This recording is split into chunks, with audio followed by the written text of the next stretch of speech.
up, you guys? It's Nastasia Nicolau with The Nocturnal here at the premiere of El Camino, a Breaking Bad movie. You do not want to miss this. Aaron Paul just called me a bitch.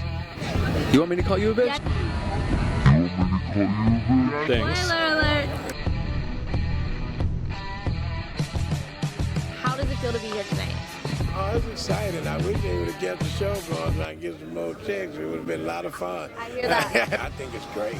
I'm just honored to be a part of such a masterpiece. With the finale, there were a lot of fan theories and a lot leading up to this point. Did you have any of your own fan theories or any of your own theories of what might happen in this movie? Not at all. I don't. I sit back and watch Vince Gilligan just make some magic, man, and I just glad I was get to be a part of it. I don't know. What's it like working with Vince on a day-to-day basis? He's awesome, man. He's like the Stephen King of drug dealer movies, drug dealer shows. He's the greatest. I mean, this dude, and his personality, you wouldn't even think this guy would know nothing about that. But he's smart and talented, and I'm glad I get to see him and be around the guy. And to go from the first series to now, what has this ride been like for you? You know, I got on the ride at the end, the final season, and I got the job before I actually watched the show, so I got to binge it after getting the job. And for an artist, it doesn't get any bigger than that, I don't think. And you don't know it at the time, what you're working on, but and how magical it could be, but it ended up being so great. But I think it's because there's really great, very nice people, very underappreciated things. Everyone says it is like a family unit. You know, every interview here, every time one of the actors talks about it, it's always like a family. When you were on set, did you really feel that? What was your relationship like with everybody?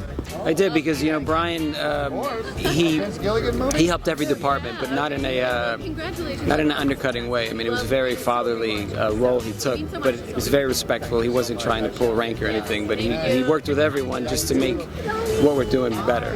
And so I think he helped a lot of people shrink egos down, which is good for life.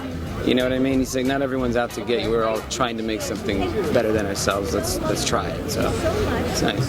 Have you seen the movie yet? I haven't. No. You haven't? No. I know there's a lot of fan theories out there. Do you have any of your own theories that you can share with us? I don't. I'm blank slate on it. I have to turn off a section of my brain to not try to figure stuff out. You know, I have to just watch stuff. Yeah. I don't know. No idea? No idea.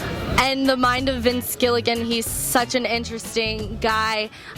Do you think that he might have left enough room for there to be a follow-up, a part 2? Are we going to have more?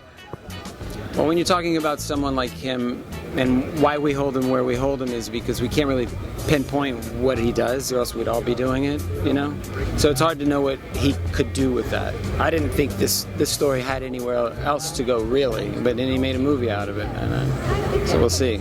So, congratulations on such a successful song and soundtrack. I know we haven't heard this one yet, but we are all very excited about it.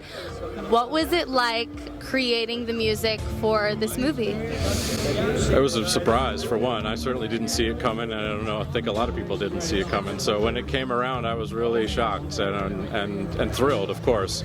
I thought many years ago I'd put these characters to bed and we wouldn't be getting to see any more of them. But it's been a wonderful experience to come back around and visit with them again. And what gave you sort of your inspiration for creating the music for a movie? Because obviously it's a lot different than the TV series. Yeah, it's a really great question. I wanted to keep the music familiar and in our Breaking Bad world of things, but you're right, it is a movie, and we very much treated it like a movie. It's big, it's epic, it has a bigger scale to it, and you know, the beauty of working on a movie as opposed to a TV show is just more time. So we had a lot of time to really iron out everything and make sure we were happy with it, and I'm just so proud of how it came out. And how long did it take you from start to finish, from when you first realized, okay, we're doing this, to all right, that's it, we wrapped? Well, I don't honestly get too serious until I've seen the picture, until I'm blessed to be one of the last creative steps in the process. So many wonderful creative decisions get made before it even comes to me. It's written, it's shot, it's acted amazingly, and edited and all that. So actually, I get to sit down when it's nearly done and watch it like a fan would watch it. It has everything in it except the music. And then, so I'll sit on the couch with some popcorn and get a feel for it and get a sense of where the music might help the story and what I could contribute, but I'm just the icing on the cake. And was there any challenges this go around? Yeah, I think there is a lot of challenges. I mean, one of the things that's so different about film, in particular this, as opposed to the television series of Breaking Bad, is that it's a pretty linear story, whereas Breaking Bad jumped back and forth, of course, back to many different kinds of characters and situations. This is pretty much follows one path, and it's a path we haven't seen before. So there's definitely some callbacks to old and familiar things. Spoiler alert! No, but for the most part, it's a new story. And so you have seen it. Can you tell us if it leaves any room for a part 2 maybe? We haven't even seen this one, but we're like, is there gonna be more after this? I honestly have no idea. I certainly didn't expect this to happen, and it did, so I certainly wouldn't rule it out, but I don't think there's any plans at the moment. How does it feel to be here after such a journey everyone is so excited about tonight? How do you feel? I'm excited. I'm excited. It's good. It's gonna be interesting. I'm very interested. I'm more interested than excited, but I'm very excited to see what this all turns into. Because have you seen it yet? You haven't. No, I don't. You don't know anything. We have no idea what's happening. We're just here. Do you have any theories of your own? So many theories. Share one of them with us. I mean, it doesn't matter. It's in El Camino, so I think it's gonna happen. So we'll see. We'll see. So you obviously started the series when you were way younger. Would you say you kind of grew up on the show? I mean, I started the show when I was 13, turning 14, and I finished it 21. So that was my whole adolescence, and it changed and defined everything about who I am and what I know about the industry and what I know about film and television, and kind of everything I carry into my life has a little bit of Breaking Bad. Okay, so Skinny Pete looked real beat up in the trailer for this movie. It looked like he had been through some things. Yeah, well, he was in police custody, so you know how that goes. Yeah, so how long did you sit in that hair and makeup chair for it to look that screwed up? You'd be surprised not how long I didn't have to. My wife's back there laughing at that one, like, oh, you didn't need makeup to look that screwed up. A lot of just not cutting my hair, not shaving for a while. But yeah, it was a pretty easy makeup job. They do a little bit of stuff around the eyes to make me look tired and all that stuff. And what was it like preparing for that mental torment that he probably has gone through? That was a little rough. I mean, like as a fan, I already empathize with Jesse, and so it was kind of easy to bring that back, thinking of what he had been through, knowing what he had been through when he was kept in that cage, and so it was pretty easy for me to like bring back those feelings for him. And can you believe that Jesse Pinkman almost got killed off season 1?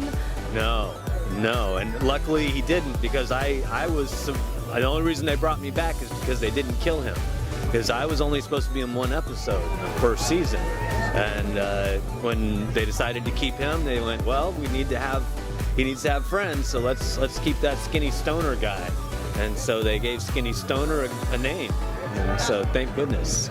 I know that Vince Gilligan has a mind of his own. We can never predict what the heck he's going to do next.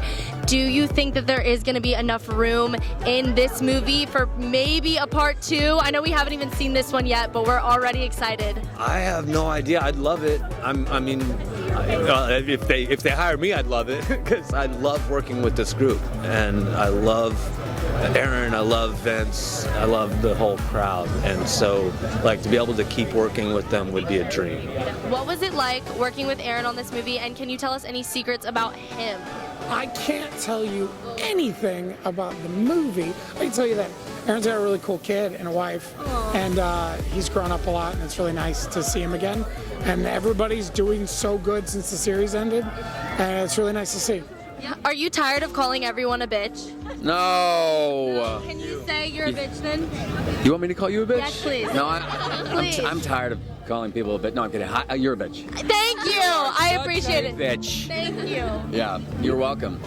To get back in New Mexico with just the friends and family of the show, the same crew from the pilot, which is incredibly exciting. I feel so blessed to work with Vince on that series and on this film, and people are going to be thrilled. All right, guys, thanks so much for watching. I hope you enjoyed this video. Don't forget to comment, like, and subscribe. That's a wrap on this one. See you next time.